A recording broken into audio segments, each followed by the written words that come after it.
ይሄድልውና ይገኙልኝ ብሎ ጋበዘኝ። እሺ ብዬ ቤቱ ሄድኩኝ እና ተበላ ተጠጣ።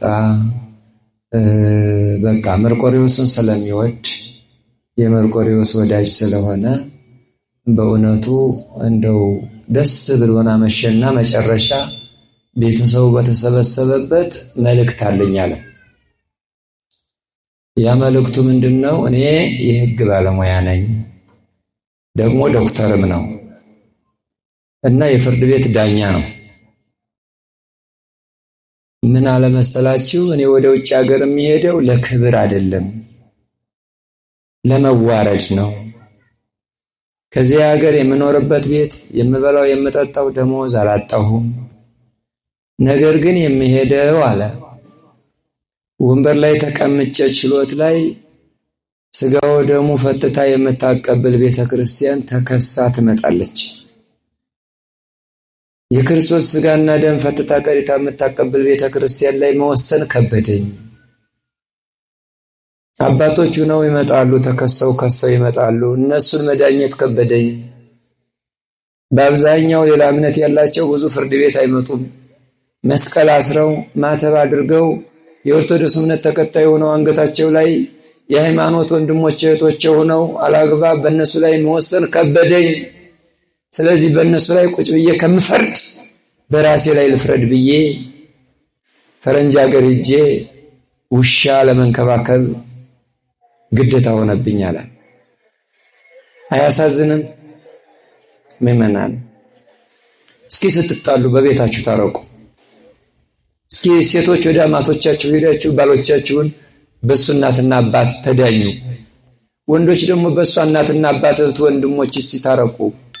ስንጣላ እስኪ በነፍስ አባት እንታረቅ። ሸክም አንሁን ለራሳችን። እኛም ቤተክርስቲያን ያለን ሰዎች በሰበካ ጉባኤው ዳኝነት ከማየት በፊት ይልቅ ግጭት አፈታት ላይ ትኩረት እናድርግ። አባቶች እርስ በርሳችን እንረዳዳ፣ እንመካከር። ይህ በዓለማዊ መስሪያ ቤት ያለ ሰው ይህን ካደረገ እኛ መንፈሳዊ ነን የምንለው ሰዎች ምን እንስራ የሚለውን ነገር ወደ ቤታችን እንድንወስደው በፍቅር እንድንሆን ቂም በቀል ቤት አስቀምጠን እዚህ መተን ባዷችን እንዳንቆም አደራ ለማለት ነው። በድካም ላይ ድካም ጨመርኩባችሁ። እኔ ሰውዬ ያሳዝነኛል።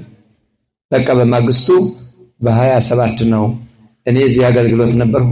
የመርቆሬዎስ ዕለት ሽኝት በቃ ውይይት ተደርጎ በ26 ብሎ በ27 ወደ ውጭ ሄደ።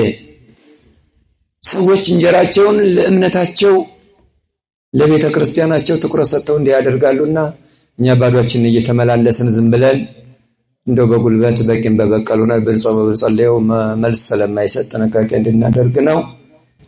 ሁለተኛ የመጨረሻ አንዱ የማይረሳው ቤተክርስቲያናችን አንድ ውሳኔ ወስናለች።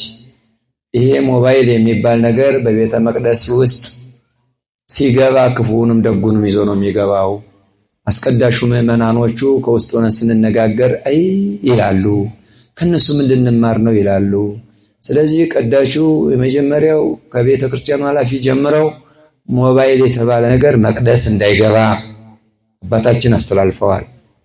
ሞባይል የሚይዘው ደግም ክፉም ነገር ነው፣ መዘርዘር አያስፈልግም።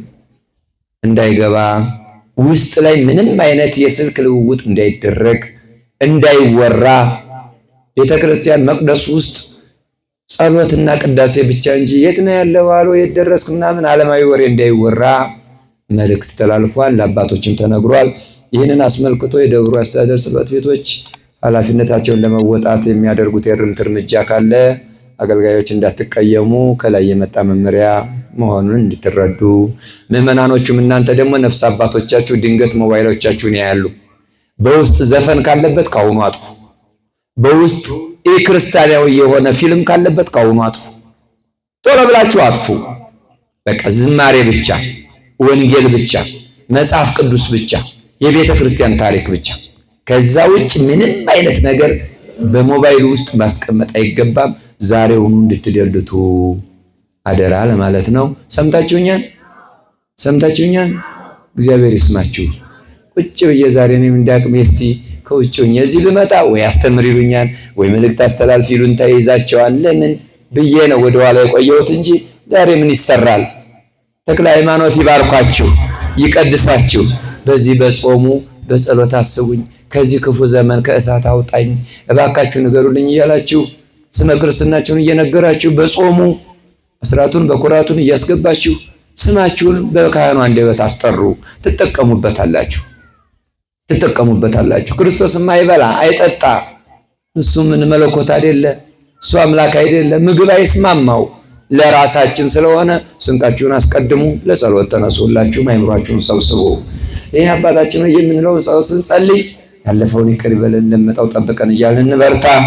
በ27 ደግሞ የመድኃኔዓለም ዕለት ታላቅ ጉባኤ ይኖራል። ከታች የጸበል አገልግሎት ይኖራል፣ የወንጌል አገልግሎት ይኖራል። ታላቅ አባት አጥማቂ መጥተዋል። የቅባ ቅዱስ ፕሮግራም ይኖራል። አስተዳዳሪያችሁ መልካም ሰው ናቸው። አሁንም አሉ እያጠመቁ ነው። ክብር ምስጋና ለመድኃኔዓለም ይሁን። ሁላችሁም ወርዳችሁ ግንባራችሁን ጸበል አስነክታችሁ እዛች ደግሞ ተስፋነሽ የምትባል የበረከት ሙዳየ ምጽዋት አለች። ከተት አድርጋችሁ ወደ ቤታችሁ ትሄዳላችሁ። ዳግም ለመታየት ያብቃን።